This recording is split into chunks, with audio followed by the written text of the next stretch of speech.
PSL क्या शुरू हुआ, तमाम रिकॉर्ड टूटते चले जा रहे हैं। साइम और बाबर ने रिजवान और रोसू की शिराकतों का रिकॉर्ड बराबर कर दिया। साइम अयूब और बाबर आजम ने एचबीएल पीएसएल में सबसे ज्यादा सेंचुरी शिराकतों का रिकॉर्ड बराबर कर दिया। उन्होंने ये एजाज पेशावर ज़ल्मी की जानिब से लाहौर कलंदर्स के खिलाफ मैच के दौरान हासिल किया। दोनों के दरमियान पहली विकेट के लिए 136 रन की शराकत हुई। साइम और बाबर ने 14 टी20 इनिंग्स में चौथी मर्तबा 100 या इससे ज्यादा रन की शराकत की है। मोहम्मद रिजवान और रायली रोसो भी 4 मर्तबा 100 या इससे ज्यादा रन की शराकत की है।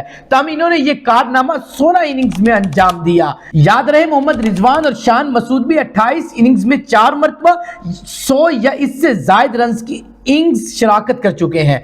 इतवार के रोज खेले गए मैच में बाबर ने 36 बॉल पर 48 जबकि साइम अयूब ने 55 गेंदों पर 82